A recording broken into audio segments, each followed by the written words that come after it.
Al-Mukarram Ustaz Fuad Hajar Mukti dari Kota Bogor. Kepada beliau kami persilahkan.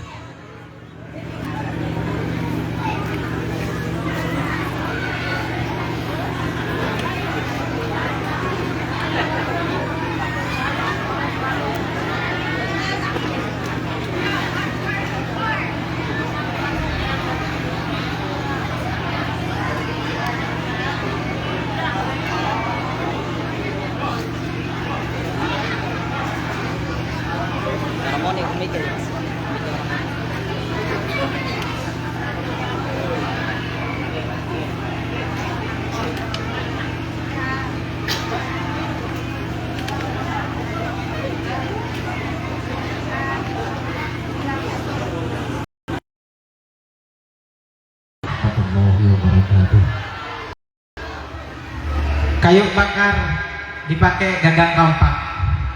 Suaranya terdengar Ibu, tapi sebelumnya sepertinya belum kompak. Sekali lagi Bu ya, Pak Bu ya. Sekali lagi. Assalamualaikum warahmatullahi wabarakatuh.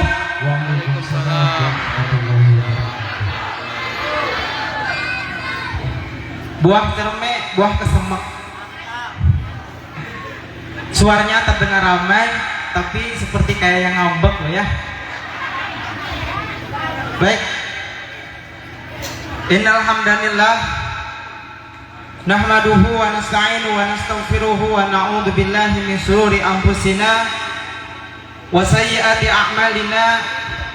May yahdihillahu fala mudhillalah wa may yudlil fala hadiyalah. Ashhadu an la ilaha illallah wahdahu la syarikalah wa ashhadu anna Muhammadan abduhu wa rasuluhu alladzi la nabiyya ba'dah. Qala Allah ta'ala fil Qur'anil Karim wa huwa asdaqul qailin. A'udzu billahi minasy syaithanir rajim. Bismillahirrahmanirrahim. Ya ayyuhalladzina amanu kutiba 'alaikumus shiyam kama kutiba 'alal ladzina min qablikum la'allakum tattaqun. Wa qala Rasulullah sallallahu alaihi wasallam, man faraha bidukhli Ramadan faqad haramallahu jasadahu 'alan niran. Shadaqallahul 'azim wa shadaqa Rasulullah nabiyil karim wa nahnu 'ala dzalika minasyahidina wa syakirina walhamdulillahi rabbil alamin. Ibu-ibu semuanya masih pada semangat ini? Semangat lah ya. Walaupun udah jam 10 gak apa-apa Bu ya. Ya. Takbir dulu Bu, Allahu Akbar. Ya. Mana nih suara bapak-bapaknya nih? Bapak-bapak takbir dulu, Allahu Akbar. Ya, semangat Pak ya. Ya. Yang saya hormati para alim ulama dan para sesepuh desa Cipedang, betul Pak ya Bu.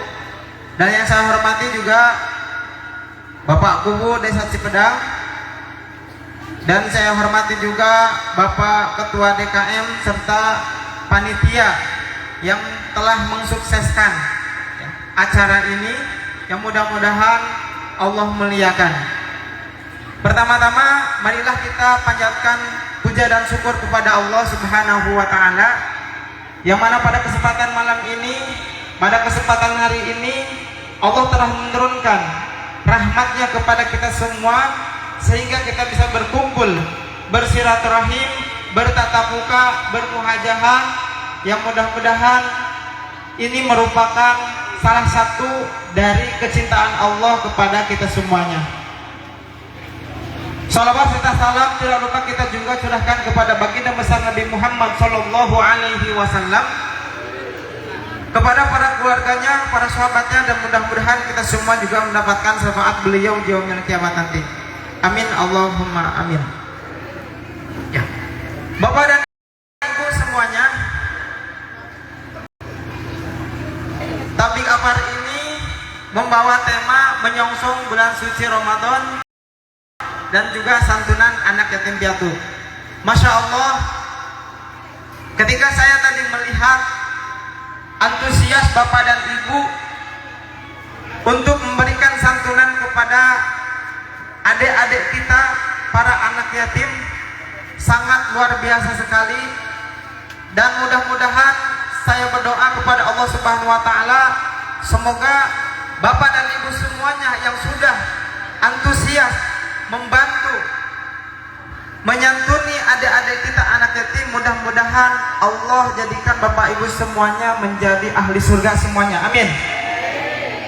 Sebagaimana yang diriwayatkan oleh Imam At-Tirmidzi dari Ibnu Abbas, Rasulullah pernah berkata, barang siapa kaum muslimin yang menyantuni anak yatim, maka pasti, bangsa itu pasti Bu ya, maka pasti dia akan masuk surga. Rasulullah menjamin itu pasti dia akan masuk surga. Tetapi ada kecualinya Ibu, kecuali dia yang melakukan dosa yang tidak diampuni oleh Allah Subhanahu wa taala. Apa Bu? Pak, dosa yang tidak akan diampuni oleh Allah kira-kira apa Bu? Ada yang tahu di sini dosa yang tidak akan diampuni oleh Allah? Makanya ketika tadi sudah antusias ngasih kepada anak yatim, sudah pasti masuk surga, tetapi satu aja melakukan dosa ini, maka gugur semuanya Bu. Apa kira-kira Bu, ada yang tahu? Ya, dalam Al-Quran Allah mengatakan di surat An-Nisa ayat 116, Innallaha la yaghfiru ayyushraka bihi wa yaghfiru ma duna dzalika liman yasha. Sesungguhnya Allah tidak akan mengampuni dosa, satu dosa nih Bu, dosa syirik kepada Allah ya, dan Allah akan mengampuni dosa selain itu apabila Allah menghendaki. Makanya nih Bu, Bapak-bapak semuanya, hati-hati ketika kita sudah antusias, sudah jalan masuk surga, tetapi ada kemusyrikan dalam diri kita yang dilakukan oleh kita, maka akan menghapus semua amalan-amalan kita itu. Makanya mudah-mudahan semua yang ada di sini insya Allah masyarakatnya dirahmati oleh Allah, ibu-ibunya pada solehah, bapak-bapaknya juga pada soleh Bu ya. Mudah-mudahan Allah menjauhkan bapak dan ibu semuanya dari sini, termasuk saya juga Bu ya, dari dosa yang tidak akan diampuni oleh Allah Subhanahu wa taala. Yang kedua, bahwa di sini temanya adalah menyongsong bulan Ramadan. Rasulullah selalu menekankan ketika mau mendatang bulan Ramadan, Rasulullah selalu menyampaikan tentang bagaimana keutamaan Ramadan itu sendiri. Kenapa Rasulullah itu sampai menyampaikan demikian Bu? Pak, karena pada zaman dulu kaum Yahudi itu menyangka bahwa umat Islam itu hanya ikut-ikutan, puasanya cuma ikut-ikutan kaum Yahudi dan Nasrani, sehingga Allah sampai menurunkan langsung satu ayat di surat Al-Baqarah ayat 183 tadi untuk menyanggah hoax atau untuk menyanggah isu bahwa umat Islam itu ikut-ikutan. Makanya Allah langsung turunkan satu ayat tadi, Ya ayyuhalladzina amanu kutiba alaikumusiyam kama kutiba alal ladzina min qablikum la'allakum tattaqun.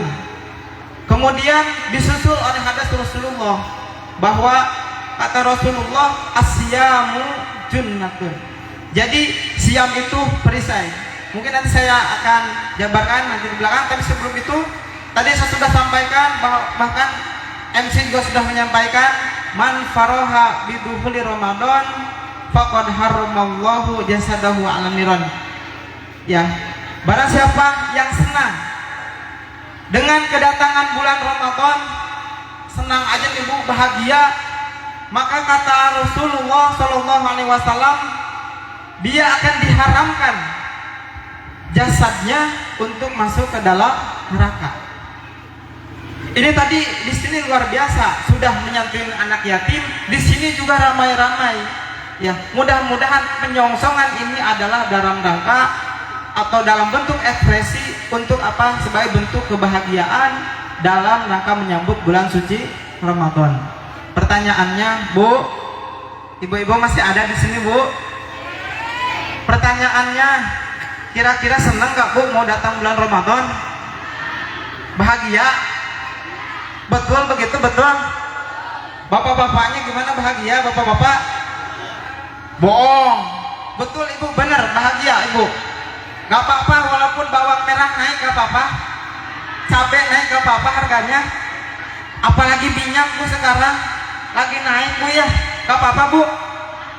Maka kalau misalkan betul seperti itu, insya Allah jasad-jasad kita semuanya yang senang walaupun keadaan apapun, minyak goreng naik, bawang goreng naik, bawangnya juga naik misalkan bu ya, beras naik, sembako semuanya naik, tapi dengan adanya bulan Ramadan tetap jiwa kita adalah merasa bahagia. Karena bahagia itu berbicaranya tentang jiwa bu, berbicara tentang jiwa. Dan bahasa jiwa itu tidak bisa dibohongi, terlihat dari sikap. Contohnya seperti ibu bapak di sini pernah jatuh cinta ya bu. Cinta itu kan adalah bahasa jiwa. Bapak ibu cinta dulu ke ibu, dulu cinta ke bapak, bapak cinta ke ibu, itu adalah bahasa jiwa bu. Gimana kalau bahasa jiwa? Kalau kita bahasa jiwa itu adalah ungkapan ekspresi. Walaupun si bapak di rumah kadang-kadang ngeselin ya, tetapi apa? Tetep ya, karena mohon maaf Pak, kalau kadang-kadang saya ada Sundanya Pak ya, karena dia terbiasa Sunda dan saya gak bisa bahasa Jawa juga, mohon maaf ya Pak ya. Nah, kalau bahasa cinta itu biasanya ya apapun yang terlihat, walaupun kata orang lain dia itu jelek gitu Pak ya, tapi kalau sudah cinta mah tetap dia adalah seorang bidadari. Tidak peduli orang lain berkata apa, yang penting saya cinta. Begitupun dengan kebahagiaan bu, Pak. Kebahagiaan ketika menyongsong bulan Ramadan itu akan terlihat dari sikap dan perilaku. Walaupun tadi betul ya, walaupun harga-harga naik, tapi tetap karena cintanya terhadap Ramadan, maka itu tidak akan mengubah kebahagiaan yang sudah Allah tanamkan di dalam diri kita. Berikutnya, Bapak dan Ibu yang dirahmati oleh Allah Subhanahu wa taala, ketika berbicara tentang bulan Ramadan, Ramadan itu asal katanya dari Ramadana, yang artinya itu panas. Makanya ibu-ibu di sini pada kipas-kipas bu ya, karena panas bu. Jadi sebelum Ramadan aja sudah panas ya, apalagi nanti Ramadan. Kenapa artinya itu panas? Bahkan ulama mengatakan artinya itu terik. Karena di Mekah itu sendiri bu, ketika bulan Ramadan itu pasti cuacanya itu lebih panas. Ya, makanya kalau kita di bulan Ramadan itu terasa panas, ya itulah tempaannya. Ya. Jadi di bulan Ramadan itu juga bisa dibilang proses pembakaran bagi seorang mukmin muslim. Pembakaran untuk apa? Pembakaran untuk yang lebih baik, bu. Ya, sebagaimana kalau misalkan kita punya besi, bu ya, ada satu besi itu akan bermanfaat, besi itu akan menjadi sesuatu yang lebih berguna kalau besi itu dibakar, kemudian ditempa, dibakar lagi, ditempa lagi, dan seterusnya, sehingga dia jadi pedang, ada jadi pisau ya, dan lain-lain gitu ya. Nah, makanya kita pun begitu. Harapannya ketika nanti setelah Ramadan ini ya, kita semua menjadi pribadi yang la'allakum tattaqun. Ya, ya.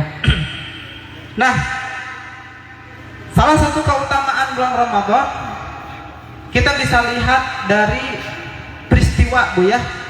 Jadi dari peristiwa kita bisa melihat Ramadan, keutamaan Ramadan itu sendiri. Salah satu peristiwa yang memang tidak bisa dilupakan oleh kaum muslimin sampai saat ini, yaitu peristiwa Perang Badar. Pak, Bu, ada yang tahu Perang Badar? Tahu Perang Badar? Ya, Perang Badar itu kayak gimana sih, Bu? Gimana? Ya, Perang Badar itu adalah perang yang sebenarnya tidak masuk akal, Bu. Kenapa tidak masuk akal? Karena ketika Perang Badar itu kaum muslimin berjumlah 313, kemudian musuhnya itu berjumlah 1000. Dan ini terjadi ketika bulan Ramadan. Nah saat itu kaum muslimin kalah atau menang Bu? Menang atau kalah? Menang Bu ya.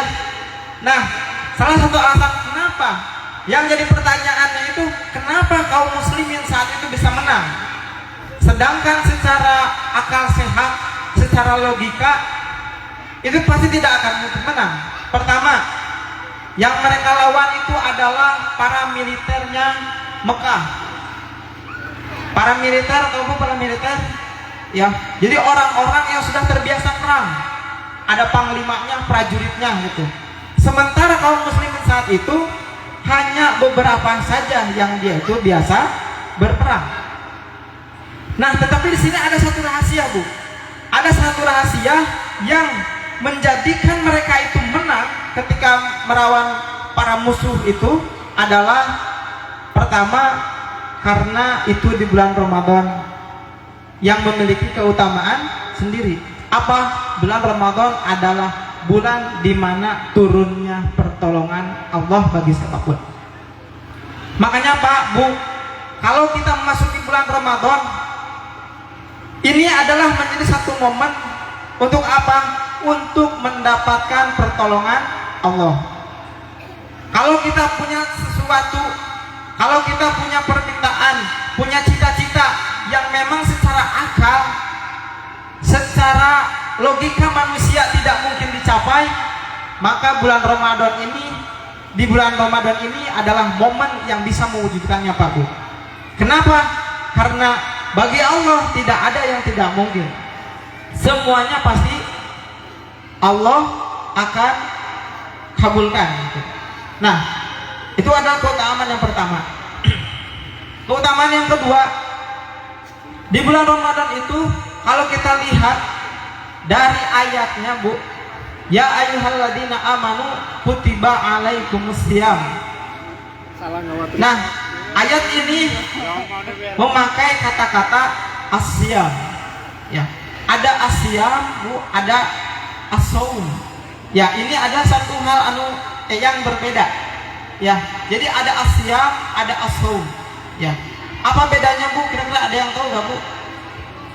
Yang bisa jawab dapat pahala insya Allah. Kalau Bapak Bu kan tadi ngasih duit Bu ya. Nah, mudah-mudahan kalau misalkan Bu jauh sekarang dapat pahala insya Allah Bu. Lebih gede Bu dari duit. Gitu ya. Apa Bu kira-kira bedanya saum dengan siam? Ya, saum kalau di dalam Al-Quran itu hanya disebutkan satu kali. Di surat 19 ayat 26. Kalau siam itu disebutkan 8 kali dalam Al-Quran. Percaya gak Bu? Segitu hitungannya. Kalau gak percaya nanti cek aja Bu ya. Ya, saum itu hanya mengacu kepada hal-hal yang khusus. Hal-hal yang umum. Artinya itu mengacu kepada sahar, artinya berhenti atau diam. Contoh misalkan, perbedaan saum anak kecil dengan orang dewasa itu bisa beda Bu. Bisa jadi orang dewasa mah siam, kalau anak kecil mah saum. Apa bedanya? Anak kecil itu hanya menahan Bu, hanya menahan, dia menahan dari mulai terbitnya fajar sampai terbenamnya matahari. Menahan apa? Tidak makan dan tidak minum. Itu saum. Bahkan kalau misalkan ibu-ibu, misalkan di rumahnya diam-diam baik, misalkan ke bapak kek, nah itu juga saum Bu.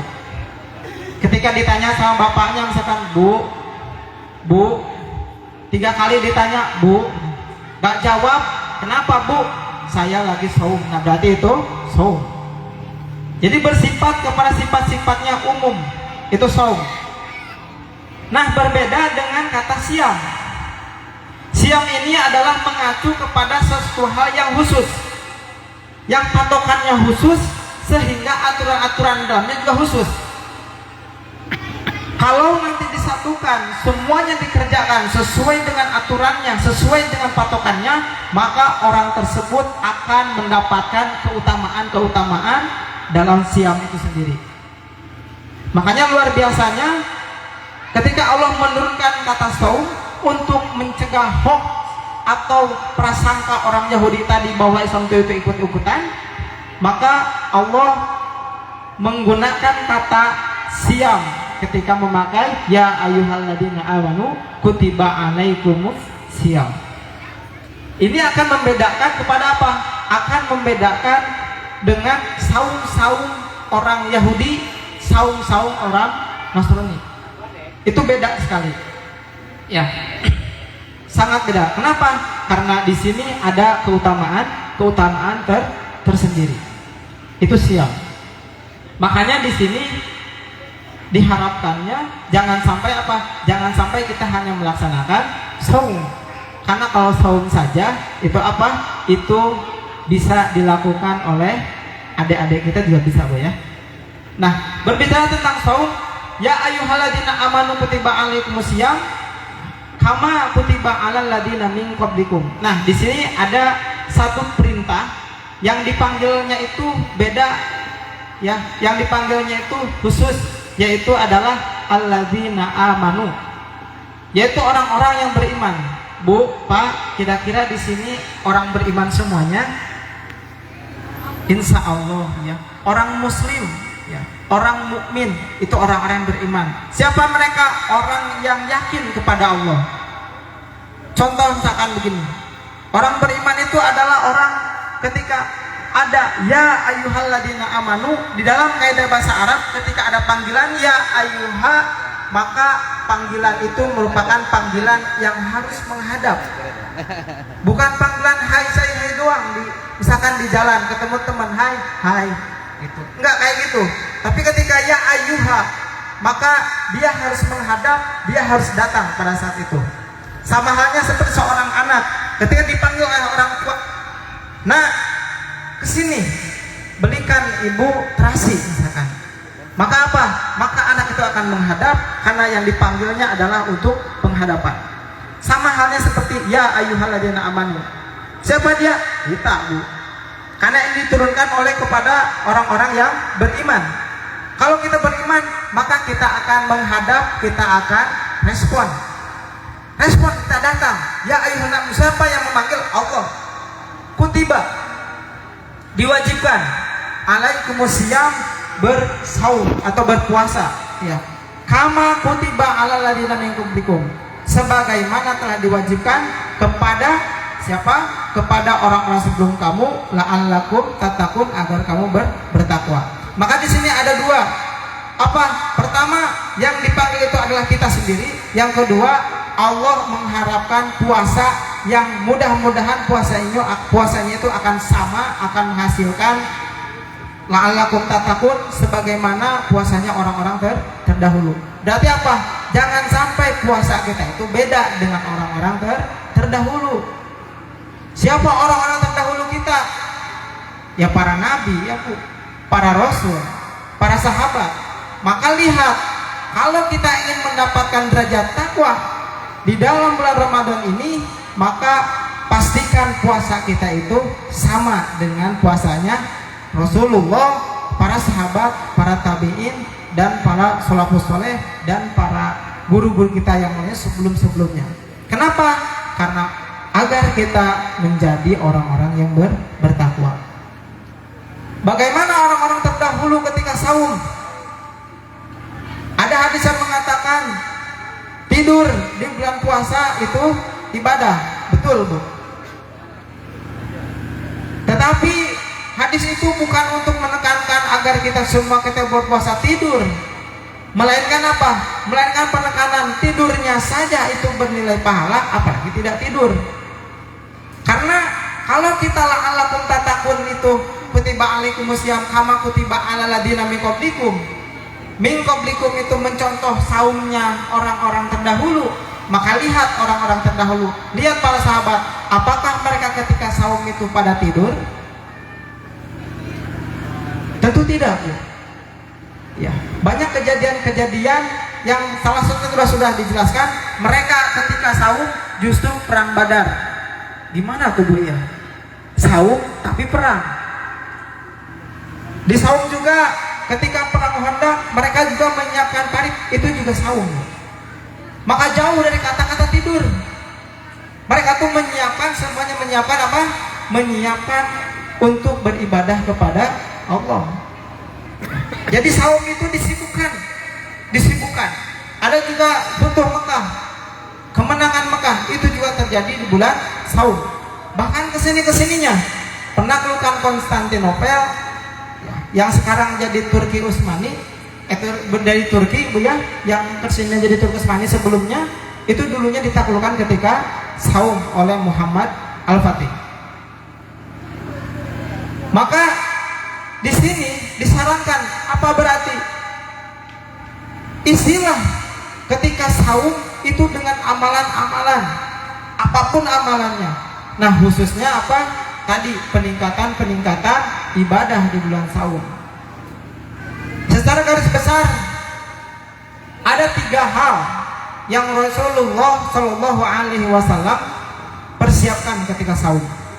Karena Rasulullah itu mempersiapkan saum itu bukan hak min berapa hari Bu, tetapi Rasulullah menyiapkan saum, bahkan para ulama juga menyiapkan saum itu adalah dimulai dari bulan Rajab. Karena ini ada satu sama lain kaitannya Bu, antara bulan Rajab, antara bulan Sa'ban, kemudian bulan Ramadan, itu satu sama lain ada kaitannya. Makanya di bulan Rajab Allah mengatakan bahwa Rajab itu adalah syahrullah, bulannya Allah, yang mana di bulan itu ketika seseorang melakukan amal kebaikan maka dia akan dilipat gandakan amal kebaikannya. Ketika dia juga melakukan amal keburukan maka akan dilipat gandakan keburukannya. Dan disitulah Allah mau menurunkan satu syariat, yaitu yang sekarang masih kita jalankan, ya bahkan sampai maupun akan kita jalankan, yaitu syariat sholat di bulan Rajab itu. Kemudian di bulan Sa'ban, itu sebutannya bulannya Rasulullah. Sehingga di bulan Sa'ban itu Rasulullah itu, kalau dari riwayatnya Aisyah, itu paling banyak melakukan amalan-amalan kebaikan, khususnya puasa sunnah, yaitu di bulan Sa'ban. Bahkan melakukan hampir 1 bulan, tetapi tidak full. Kenapa? Karena takut menyamai bulan Ramadan dan akhirnya takut ikuti.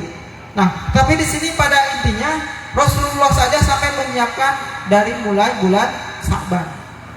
Jadi banyaknya puasa sunnah selain Senin Kamis, misalkannya atau Daud, itu di bulan Sa'ban Rasulullah melakukannya. Kemudian Rasulullah mengatakan bahwa Ramadan ini adalah bulannya umatku, kata Rasulullah. Makanya wajar Bu, Pak, kalau kita menyongsong, menyambut gembira bulan Ramadan. Kenapa? Karena ini bulannya kita. Dan di bulan inilah Allah menurunkan, atau bahasanya diskon besar-besaran 99% pahala itu dikeluarkan bulan Ramadan ini. Makanya Bu, kalau misalkan ini ada diskon di mall 70% atau bahkan 99%, kira-kira apa yang akan kita lakukan? Besok nih, misalkan di mall dekat sini, ada mall kan Pak di sini ya? Anggaplah mall Bu ya, ada mall sekarang dekat sini, dan itu ternyata diskonnya 99% dalam 1 hari. Kira-kira apa yang akan dilakukan? Semua barang, apa yang akan dilakukan kira-kira? Pasti akan datang nggak ke mall itu? Kalau nggak punya duit datang nggak? Kenapa datang? Karena diskon Bu ya. Jadi walaupun nggak punya duit, pasti minimal minjem dulu tuh, minjem dulu ke tetangga, mumpung 99%. Berarti apa? Ada upaya, ada usaha. Sama halnya seperti Ramadan Bu. Di bulan Ramadan itu pahalanya berlipat ganda. Bahkan apa? Bahkan yang biasanya Allah ganjar kebaikan itu kalau di bulan biasa 10 kali lipat, dikali 70 jadi 700. Di bulan Ramadan Allah mengatakan bahwa ketika bulan Ramadan pahalanya hanya Allah sendiri yang akan mengganjarnya, dan itu tergantung dari ketakwaan masing-masing. Berarti apa Bu? Kalau misalkan di bulan Ramadan kita masih kalau bahasa Sundanya hare-hare, masih diam-diam baik gitu kan, cuek-cuek saja, maka sama saja kita itu melewatkan diskon 99%. Nyesel Bu, karena apa? Karena belum tentu lagi kita itu akan menemukan atau bertemu dengan bulan Ramadan di tahun berikutnya. Makanya ada satu hadis Rasul yang ini diaminkan oleh malaikat Jibril. Barang siapa yang di bulan Ramadan bertemu bulan Ramadan, kemudian dia tidak mendapatkan ampunan Allah, maka dia termasuk kepada orang-orang yang celaka, rugi. Kenapa? Karena di bulan Ramadan ini adalah momentum bagi kita untuk memohon ampunan kepada Allah Subhanahu wa Ta'ala. Berikutnya, 3 hal secara garis besar yang dilakukan oleh Rasulullah ketika menyambut bulan Ramadan. Rasulullah itu selalu menyiapkan, yang pertama, ada yang disebut dengan peningkatan ubudiyah Bu. Ini menjadi kurikulum Rasulullah. Makanya kalau kutiba alaikumusiyam kama kutiba ala min qablikum, kalau saum kita itu harus sama seperti orang terdahulu, maka ikutilah kurikulum saumnya Rasul. Apa kurikulum saumnya Rasul? Yang pertama ada peningkatan di dalam bab sholat.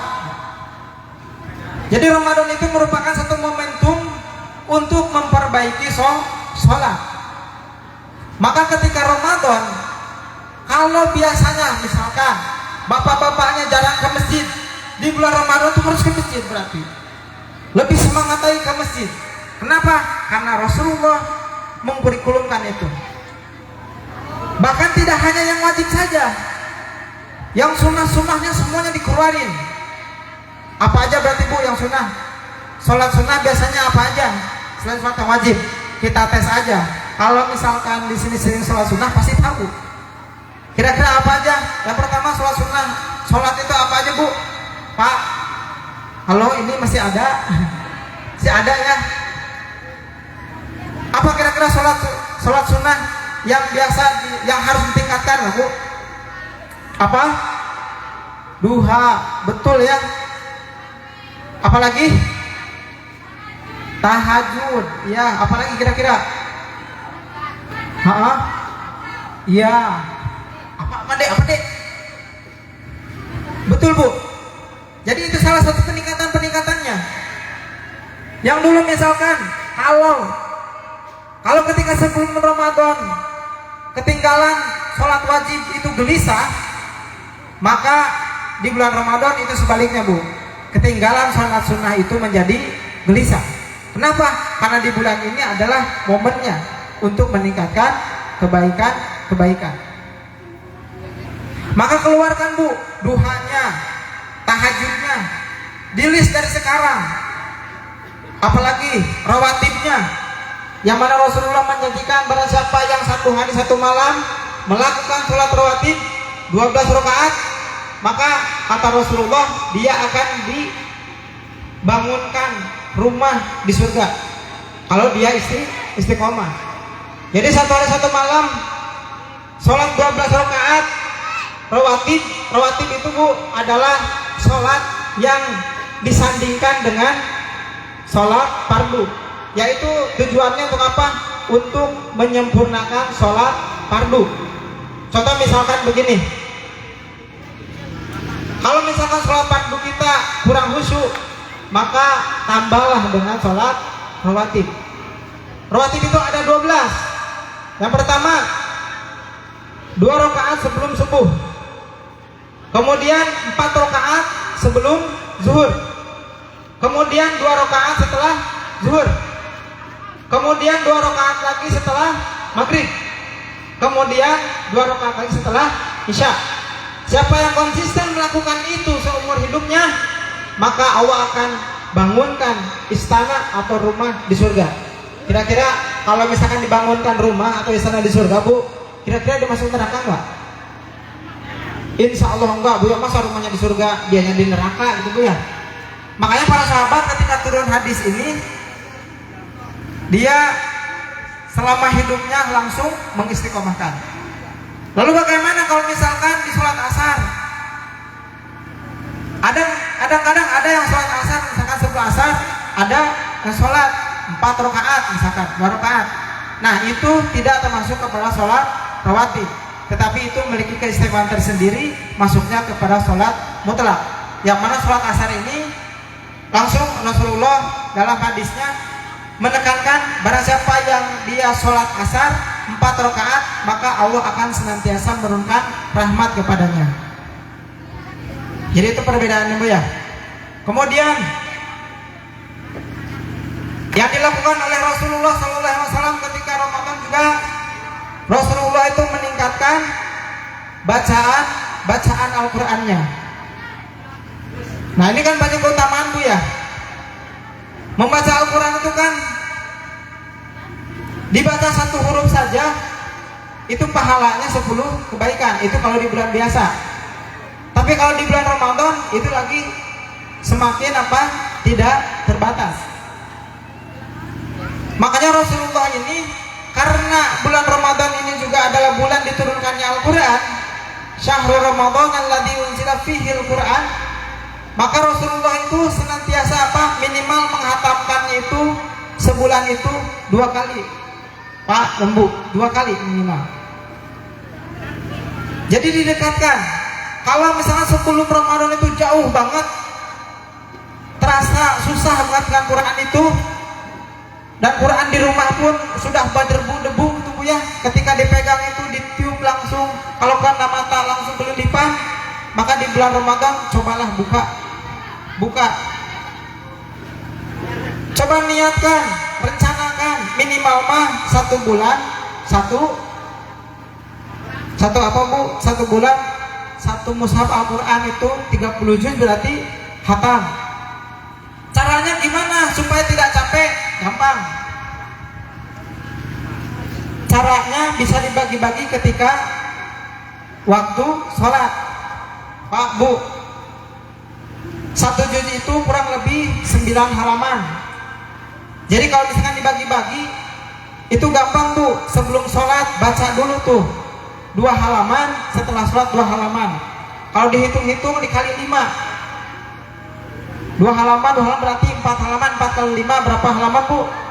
Sudah 20 halaman. 20 halaman itu udah tuh dibagi 2, berarti kurang lebih 10 lembar. Itu sudah Bu, 1 hari 1 juz. Dan itu tidak akan capek. 2 halaman itu kalau misalkan kita sebelum sholat itu tidak akan nyampe 5 menit. Ya, jadi akan terasa ringan. Makanya ajarkan dari sekarang, sok deketin dengan Al-Quran. Itu yang dilakukan oleh Rasulullah selain sholat. Yang ketiga, Rasulullah SAW ketika menyiapkan bulan Ramadan itu juga Rasulullah itu meningkatkan infak. Nah ini banyak sekali keutamaan-keutamaannya. Kalau di bulan Sa'ban dalam penyongsong bulan suci Ramadan, di sini tadi serempak sekali menyantuni anak yatim, maka di bulan Ramadan jangan dihentikan, lanjutkan. Karena keutamaannya luar biasa. Infak di bulan Ramadan itu luar biasa pahalanya. Bahkan ketika seseorang dia memberikan peribahasanya tuh 1 bibir kurma untuk berbuka puasa, maka dia akan mendapatkan pahala saum. Ya, jadi kita akan mendapatkan 2 pahala.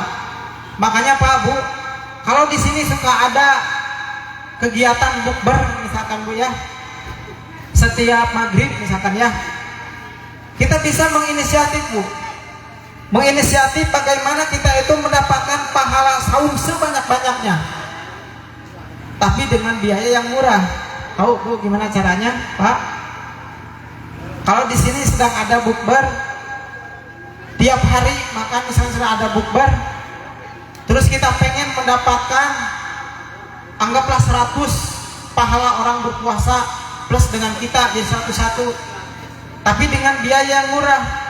Gampang Pak Bu, kita beli air minum saja, tahu Bu ya, Aqua gelas ya, beli 2 dus, insya Allah setiap hari akan mendapatkan pahala 100 orang yang berpuasa, karena itu pasti diminum oleh satu orang dengan biaya yang sangat terjangkau. Walaupun biaya terjangkau, tapi apa? Tapi pahalanya luar biasa. Nah makanya, yuk tingkatkan lagi Bu, tingkatkan lagi. Pak, ketika di bulan Ramadan, mumpung kita masih persiapan, ayo persiapkan. Persiapkan, mulai dari fisik kita, persiapkan, mulai dari iman kita, sok persiapkan. Dari sekarang nanti Pak, dari fisiknya siapkan. Ya kalau di kampung saya itu suka ada apa ya, mandi besar katanya Pak ya. Jadi sebelum saum itu diniatkan tuh untuk membersihkan badan. Karena apa? Karena menyambut bulan Ramadan. Yang kedua, keimanannya ditingkatkan agar terbiasa di bulan Ramadan sholat malam, sholat tarawih. Maka sekarang itu mulai dicicil. Yang biasanya jarang sholat malam, minimal mah 1 rakaat sok sholat malam, yaitu sholat witir. Ya, jadi apa? Jadi kita mempersiapkannya itu ya penuh keimanan Bu, penuh persiapan. Ya, ketika di bulan Ramadan itu sudah siap-siap Pak panen. Nah, setelah bulan Ramadan tiba, nanti akan tibanya bulan Syawal. Syawal itu artinya ada yang disebut dengan peningkatan.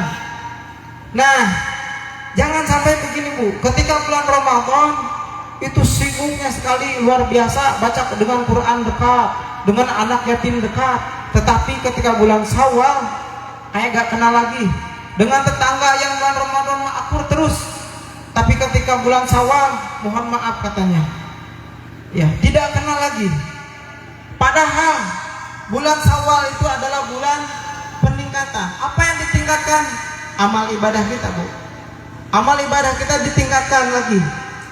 Sebagai bukti apa? Bukti pembiasaan di bulan Ramadan sudah biasa kita melakukan amal soleh, maka di bulan Syawal itu ditingkatkan. Ketika sudah demikian apa? Maka kita akan masuk kepada bulan Dzulqa'dah. Bulan Dzulqa'dah itu berarti disitulah bulan penempatan. Ya, kita akan menjadi pribadi mukmin muslim atau menjadi pribadi manusia biasa saja, menjadi seorang yang kembali lagi berbuat maksiat kepada Allah, atau justru menjadi orang yang bertakwa. Itu penentuannya di bulan Dzulqa'dah. Maka nanti setelah Dzulqa'dah ada Dzulhijjah. Disitulah adalah puncaknya. Akan diuji keimanan kita, akan diuji pengorbanan kita. Makanya Dzulqa'dah itu disebut bulan berapa Bu? Dzulhijjah? Berkurban Bu ya. Minimal mah kalau kata anak muda mah minimal kurban perasaan atau yang dikorbankan tuh ya. Jadi ada pengorbanan kita yang mana itu sebenarnya bermula dari bulan Ramadan ini. Itu dibuktikan di bulan Dzulhijjah. Nah, itu secara garis besar yang dilakukan oleh Rasulullah SAW, kurikulum Rasulullah SAW ketika melakukan atau mengisi bulan-bulan Ramadan. Pak, Bu, ini masih ada? Masih ya? Mau tanya, kira-kira masih semangat ini menyambut bulan Ramadan? Masih semangat? Harus Pak, Bu ya, karena kita belum tahu nanti bulan depan kita akan mendapatkan bulan Ramadan lagi atau tidak, kita tidak tahu Bu. Makanya mudah-mudahan kita berdoa kepada Allah. Tanggal berapa atau hari apa di sini Ramadannya Pak, Bu? Hari apa? Tidak tahu. Ada yang tahu di sini hari apa Ramadan? Oh, Sabtu. Ya. Sudah diumumkan oleh pemerintah sudah Bu? Oh, kata tahu dari mana itu Bu? Oh, gitu ya. Ya. Boleh lah. Tapi tetap Bu, kita harus mengikuti apa? Aturan dari pemerintah nanti. Ya, kalau perintah misalkan hari Minggu, ya udah ikut aja Bu hari Minggu. Jangan Sabtu berarti ya. Saya kira tanggal 1 Ramadan itu hari Ramadan itu ya tanggal 1 semuanya sepakat Bu ya. Mau hari Sabtu kayak mau hari Minggu pasti tanggal 1 yang 1 Ramadan gitu ya. Nah, jangan sampai puasa di tanggal 2 atau misalkan masih di bulan Sya'ban. Makanya kita nanti ikut aja pemerintah Pak Bu ya, ya supaya kita bisa betul-betul melaksanakan Ramadan itu dengan benar, gitu ya.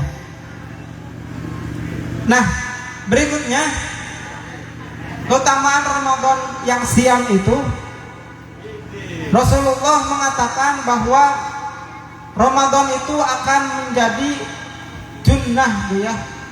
Junnah itu artinya perisai.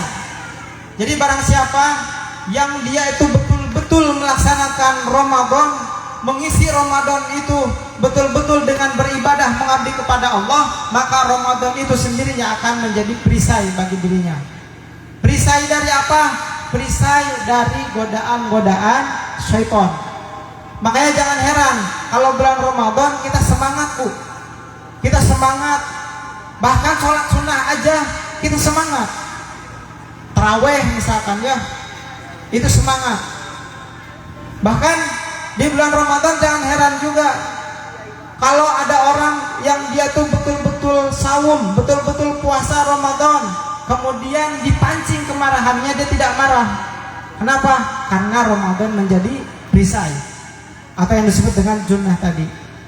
Nah, tapi perisai ini tidak terlihat, Bu, karena bahasa itu adalah junnah. Jadi ada junnah, ada jinnah, ada juga jannah. Semuanya tidak terlihat, Bu. Karena dalam kaidah bahasa Arab, kalau ada satu kalimat yang diawali dengan huruf jim dan nun, itu berarti artinya tidak terlihat. Jinnah artinya apa, Bu? Tahu jinnah artinya apa? Jinnah itu jamak dari kata jin, ya, minal jinnati wan nas. Makanya sifat jin itu tidak terlihat, Bu. Tidak terlihat jin itu. Jadi kalau misalkan ada jin yang terlihat, gimana tuh, Bu?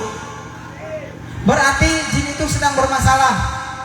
Karena pada hakikatnya tidak terlihat. Ya. Dan sama juga kalau misalkan ada orang itu tidak terlihat, berarti orang itu bermasalah. Atau ada orang yang berusaha mencari-cari bentuknya jin, nah itu juga orang itu sedang bermasalah, tentu. Berbeda dengan manusia yang dalam Al-Quran itu disebutnya dengan ins. Ins itu artinya terlihat bahasanya itu, tetapi dia memiliki sifat yang lembut. Nah, jadi kita sebagai sifat dasar manusia, Bu, kalau kita itu manusia, pada dasarnya kita lemah lembut. Makanya kalau ada manusia yang dia itu suka ngambek-ngambekan, suka marah-marah, nah itu berarti dipertanyakan tuh dia itu jin atau manusia, gitu ya. Nah, itu tentang jin. Jin itu tidak terlihat, gitu ya. Makanya kalau misalkan di sini ada yang tidak terlihat, misalkannya diam-diam, misalkan bapak-bapak pulang malam-malam diam-diam, nah itu berarti bapak-bapak sedang jadi apa? Itu ya. Jadi itu tidak terlihat. Yang kedua, ada disebut dengan jannah. Jannah itu juga sama, Bu. Kenapa surga itu disebutnya jannah? Karena memang sekarang tidak bisa melihat. Bahkan bahasanya itu surga itu tidak seperti apa yang kita lihat. Makanya disebutnya juga jannah. Ada juga janin. Ya, janin tahu, Bu, janin? Pak, janin tahu ya? Ya, janin itu kenapa disebut janin? Karena memang belum terlihat. Dia belum keluar. Ya, belum keluar, makanya disebut janin. Gitu ya. Nah, sama saum juga disebutnya adalah junnah. Junnah itu hanya perisai. Maka kalau kita ingin memperisaikan diri kita, laksanakan saum itu secara apa? Secara benar, berarti kaidahnya benar, sesuai dengan apa yang dicontohkan Rasulullah, sesuai dengan apa yang dilakukan oleh para sahabat. Insya Allah itu akan diperisai. Tidak hanya di bulan Ramadan saja, Bu, itu akan diperisai di bulan-bulan setelahnya. Itu ya. Nah, kemudian berbicara tentang saum ini. Saum ini merupakan bulan yang dimana Allah itu menurunkan ampunan. Karena ini berbicara tentang Ramadan. Ramadan itu berbicara tidak hanya saum yang dilakukan siang hari saja, Bu. Tidak hanya itu saja. Bukan begini. Kadang-kadang ada orang yang dia itu menahan amarahnya. Kenapa kamu tidak marah? Lagi puasa katanya. Nanti aja kalau sudah buka. Nah, bukan begitu, Bu, maksudnya. Jadi saum itu baik siang ataupun malam, itu semuanya adalah mempunyai keutamaan. Makanya kalau siangnya menahan lapar, menahan haus, tidak makan, tidak minum, menahan dari perbuatan-perbuatan yang tercela, mata, tangan, kaki, telinga, semuanya ditahan, maka ketika malam harinya itu semua juga sama dilakukan, kecuali makan dan minum. Semuanya dilakukan. Makanya hadisnya itu Rasulullah mengatakan mangkoma Ramadana, mangsoma Ramadan. Jadi ada dua hadis ini. Konteksnya itu sama, hanya berbeda hurufnya saja. Maksudnya apa? Maksudnya ketika Rasulullah mengatakan mangsoma Ramadanan imanan wahtisaban ghufira lahu ma taqaddama min dzambi. Barang siapa yang dia itu berpuasa di bulan Ramadan dengan iman dan ihtisab. Nah, ini, Bu, ada kata-kata ihtisab. Ghufira lahu ma taqaddama min dzambi, maka Allah akan mengampuni dosa-dosanya yang telah lalu. Di sini ada kata-kata ihtisab. Artinya apa? Ihtisab di sini kalau kita artikan ke dalam bahasa Indonesia, ihtisab itu adalah perencanaan. Yang telah tadi, yang sudah disebutkan tadi, bahwa ada perencanaan. Makanya Ramadan kita jangan mengalir, Bu, Pak. Jangan sampai mengalir begitu saja. Puasa-puasa aja tanpa ada perencanaan. Itu berarti tidak akan masuk kepada salah satu keutamaan tadi. Kalau kita ingin menginginkan keutamaan, ingin diampuni dosa-dosa kita, bahkan yang telah lalu gitu ya, maka apa?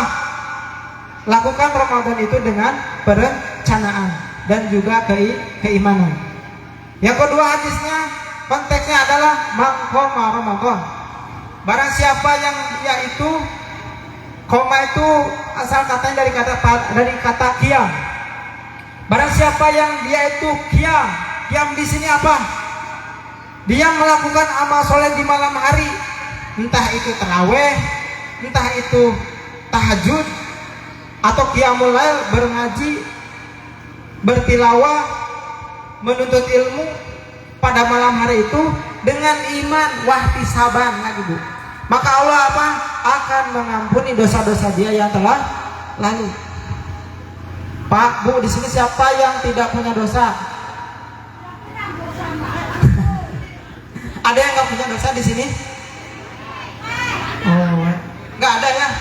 Kirain ada. Kalau ada di sini yang nggak punya dosa, saya kasih 100.000 dah. Siapa yang nggak punya dosa siapa? Ya. Sekarang kita balik, siapa yang punya banyak dosa? Wih, gak ada yang pun juga ya. Siapa yang punya banyak dosa di sini? Saya akan pertama kali untuk ngacung ya. Kenapa?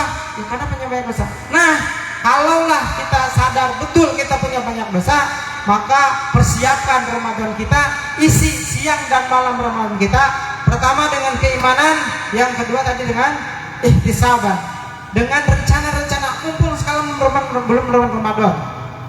So kita rencanakan dari sekarang, siangnya mau diisi dengan apa, malamnya kita mau isi dengan apa juga. Mudah-mudahan dengan itu semua kita nanti setelah Ramadan usai, kita akan kembali kepada apa? Idul Fitri. Makanya kalimatnya apa? Kalau kita Idul Fitri itu kalimatnya apa? Minal aizin wal faizin. Ya. Jadi kita akan kembali kepada apa? Fitrah. Kenapa kembali kepada fitrah? Karena Ramadannya dia isi dengan apa? Dengan keimanan, siang dan malamnya diisi dengan keimanan dan juga ihtisab atau rencana-rencana yang telah dia perbuat. Makanya kembali ketika dia bulan apa di Idul Fitri, di bulan Syawal disebutnya juga dengan bulan yang kembali suci. Mudah-mudahan kita semua juga mendapatkan fitrah atau fitri itu sendiri, dan mudah-mudahan kita juga diampuni dosa-dosanya oleh Allah Subhanahu wa ta'ala. Dan jangan lupa satu lagi, Bu, ada salah satu amalan yang sangat penting ketika bulan Ramadan itu yang gak boleh dilewatkan, yaitu adalah zakat fitrah. Nah ini, Bu, ya, jadi ini jangan sampai terlewatkan, karena zakat fitrah ini yang akan menentukan Ramadan kita, ibadah puasa kita di bulan Ramadan itu diterima atau tidaknya tergantung dari zakat kita. Makanya persiapkan, Bu. Kalau tadi Ramadan itu harus ada ihtisab, sok persiapkan dari sekarang. Ibu memberikan zakat berapa, sok persiapkan dari sekarang. Bapak memberikan zakat berapa, sok persiapkan dari sekarang. Karena ingat, itu adalah penentu nanti diterima atau tidaknya ibadah saum kita Ramadan. Maka silakan persiapkan, jangan sampai terlewatkan. Dulu ada salah satu sahabat bernama Utsman bin Affan yang dia itu sampai kelewat membayar zakat. Jadi lupa, Pak, Bu. Dia lupa membayar zakat. Ingat-ingat ketika khotib sudah naik ke mimbar. Itu sudah telat, Bu. Akhirnya apa? Karena dia lupa membayar zakat, akhirnya dia melakukan apa? Memotong beberapa ekor unta, kemudian dagingnya dibagikan kepada anak yatim, kepada fakir miskin. Dengan tujuan apa? Tadinya ingin menggantikan zakat. Maka dilaporkan peristiwa itu kepada Rasulullah. Kata Rasulullah, salah. Jadi bukan salah. Kata Rasulullah, keutamaan zakat itu tidak bisa digantikan dengan seberapa besar pun kamu bersedekah untuk fakir miskin, anak yatim. Kenapa? Karena zakat itu adalah penentu, bahkan bagian dari rukun Islam. Makanya hati-hati, Bu, ya, Pak, ya. Nah, sarankan di sini persiapkan dari sekarang supaya tidak lupa. Katanya saya tidak akan lupa. Saya tidak akan lupa. Nah, kenapa? Saya makan misalkan, ya, selalu ingat orangnya. Enggak, Bu, ya. Sahabat saja yang dia itu notabene kecerdasannya juga luar biasa, ya, tetap Allah lupa. Ya, jadikan dia lupa. Makanya persiapkan dari sekarang. Mungkin itu saja yang bisa disampaikan pada malam hari ini. Mudah-mudahan ada manfaatnya. Kurang lebihnya mohon maaf. Terima kasih. Assalamualaikum warahmatullahi wabarakatuh.